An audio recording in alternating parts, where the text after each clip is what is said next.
It was a really profound time for me when my sweet husband, Gary, passed away.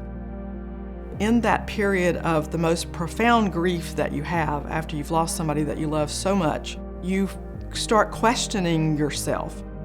And after about 2 years, I finally started listening to God, and it became clear to me that what you're doing is what you're supposed to be doing. I've given you this set of gifts.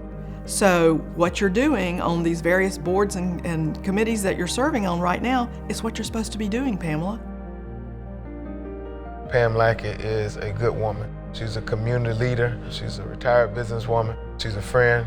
And most importantly, she's someone who cares about the next generation of leadership. She's going to give whatever it takes to accomplish the mission. And I know golf has always been important to her life when she started playing with her father. But those traits and characteristics that she learned on the golf course have served her very well in business. As she led us as an AT&T team, she was passionate about us as individuals and passionate about our collective success. And she always did whatever she could to help us achieve our goals. Pamela's a trailblazer. Who would think that an educator, a librarian, would become president of AT&T South Carolina? Not only did she blaze a trail to be the first female president of our company in the state, she also blazed trails when she was the first female chair of the South Carolina Ports Authority.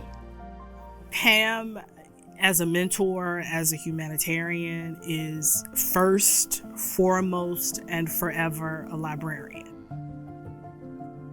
She is this wealth of knowledge and has, I swear, a Dewey Decimal System in her brain of everyone's gifts and talents and what their needs are, and she uses that to bring people together. Pam is extraordinary in terms of not just sitting on a board, but being fully engaged and leading the work of the organizations. Pam and I were serving on the executive committee of the state chamber together, and it's the CEOs of the largest companies in the state who are very bright and talented people. And when Pam came in and sat at the table and had something to say, everybody listened to Pam because they knew Pam was completely engaged, knew what was going on, and followed her lead. I've always been a contributor to the United Way campaigns over the years. I was never really very active, though, until I stepped into my last job before retirement as the state president of AT&T in South Carolina. It was the best decision I ever made because it helped me get to know more business people around the community, and it helped me get to know what the needs were in the Midlands of South Carolina in a very quick fashion. Anybody that's ever worked with her on any committee or any board or even at AT&T would tell you she's just a phenomenal leader, and I enjoy being shoulder to shoulder with her. Like, she's the one you'd want in the foxhole with you. We just need more Pam Lackeys in the state and in the world. Pam is about making the spaces in which she moves better.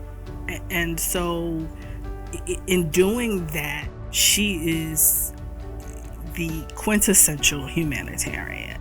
Pam's magic power is figuring out who needs to know one another and who needs to help one another, and then how do we do all of that so that our community is helped and bettered.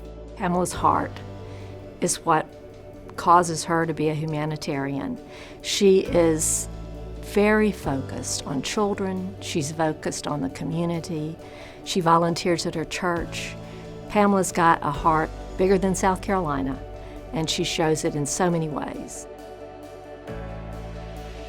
She works hard at understanding where people are coming from so that when we do get to a point of doing policy, everybody's views are incorporated into that.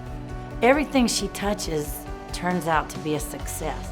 She's just a big-hearted, wonderful human being, and this honor for her it's so deserving. I mean, they should type in Humanitarian of the Year Award equals Pamela Lackey.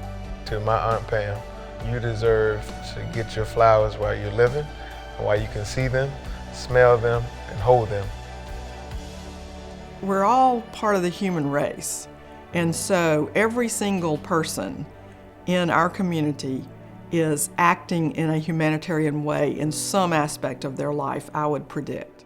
So to be named a Humanitarian of the Year gives us all the opportunity to get together and to think about what we can all do in order to deserve that label humanitarian, because it's not a label that just a few of us once a year should be called.